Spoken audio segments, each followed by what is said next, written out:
Hello students, introduction to polymer chemistry या चॅप्टरमध्ये आज आपण पॉलिमरायझेशन रिॲक्शन म्हणजे नक्की काय याचा स्टडी करणार आहोत.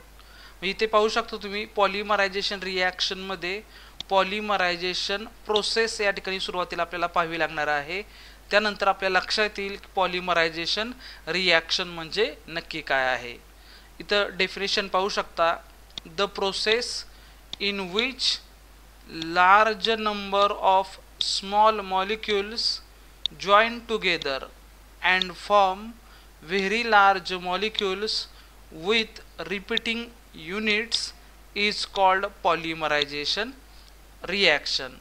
मग पॉलिमरायझेशन म्हणजे नक्की काय आहे याचा हे जे काय तुम्हाला स्टेटमेंट दिलेलं आहे किंवा जी काय माहिती दिलेली आहे याचा अर्थ काय आहे तर लहान लहान मोनोमर युनिट एकत्र येतात. या ठिकाणी पाहू शकता मी जनरल रिॲक्शन तुम्हाला दाखवत आहे की तुमच्या समोर बघा हे लहान लहान मोनोमर युनिट एकत्र येतात आणि या लहान मोनोमर युनिटवरती पॉलिमरायझेशन ही प्रोसेस होते आणि पॉलिमरायझेशन प्रोसेस झाल्यानंतर एक लार्ज मॉलिक्यूल या ठिकाणी तयार होतो. मग हा जो लार्ज मॉलिक्यूल आहे या लार्ज मॉलिक्यूलला तुम्ही काय म्हणता तर पॉलिमर म्हणता. या लार्ज मॉलिक्यूलला काय म्हणणार आहे तर पॉलिमर बनणार आहे.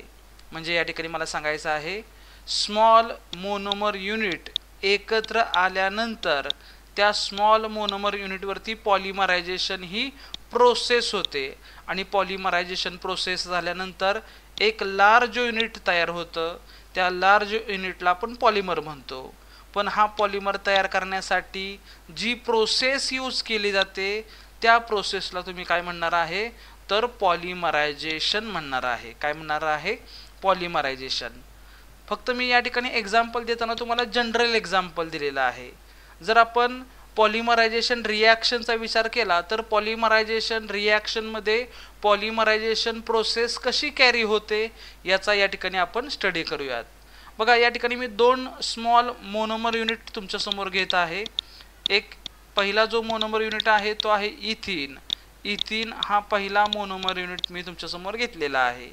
त्याचबरोबर दुसरा मोनोमर युनिट हा सुद्धा मी इथिन घेणार आहे. इथिन याचे मी दोन मोनोमर युनिट तुमच्यासमोर घेतलेले आहेत.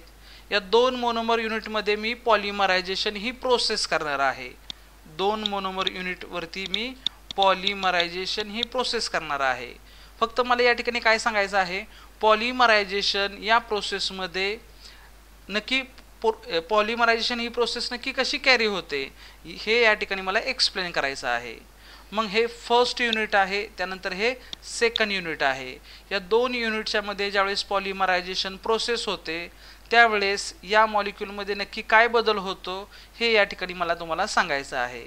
मग या ठिकाणी बघा दोन इथिन मॉलिक्यूल जे आहेत हे दोन इथिन मॉलिक्यूल यांच्यामध्ये ज्यावेळेस पॉलिमरायझेशन रिॲक्शन होते त्यावेळेस सुरुवातीला कार्बन कार्बन डबल बॉन्डमधील कार्बन कार्बन डबल बॉन्डचं कन्व्हर्जन सिंगल बॉन्डमध्ये होतं. मग या ठिकाणी पाहू शकता हा हायड्रोजन कार्बन इथं हायड्रोजन आहे. डबल बॉन्डचं कन्व्हर्जन सिंगल बॉन्डमध्ये होणार. इथं सिंगल बॉन्डमध्ये कन्व्हर्जन झालं. हे पहिलं युनिट आहे. त्यानंतर दुसरं युनिट आहे. दुसऱ्या युनिटमध्ये सुद्धा काय होणार आहे कार्बन कार्बन डबल बॉन्डचं कन्व्हर्जन कार्बन कार्बन सिंगल बॉन्डमध्ये होणार आहे. म्हणजे पॉलिमरायझेशन या प्रोसेसमध्ये काय बदल होणार आहे तर दोन युनिटमध्ये सुरुवातीला डबल बॉन्डचं कन्व्हर्जन कशामध्ये झालेलं आहे सिंगल बॉन्डमध्ये झालेलं आहे. त्याचबरोबर हे दोन्ही युनिट एकमेकाला सिंगल बॉन्डनी काय होतात जॉईन होतात. हे दोन्ही युनिट पॉलिमरायझेशन या प्रोसेसमध्ये सिंगल बॉन्डनी जॉईन होतात. अशीच पॉलिमरायझेशन रिॲक्शन पुढे कॅरी होते म्हणून या ठिकाणी एक नवीन बॉन्ड तयार होतो आणि ही जी झिगझॅग लाईन आहे याचा अर्थ असा आहे की अशीच सेम पॉलिमरायझेशन प्रोसेस पुढे चालू आहे. त्याचबरोबर पाठीमागे सुद्धा मी बॉन्ड तयार करणार आहे आणि या बॉन्डचा सुद्धा अर्थ असा आहे की पाठीमागे सुद्धा असंख्य मोनोमर युनिट एकत्र येतात आणि त्यांच्यावरती पॉलिमरायझेशन ही प्रोसेस चालू आहे. मग या दोन युनिटवरती पॉलिमरायझेशन झाल्यानंतर पॉलिथिन हा पॉलिमर तयार होणार.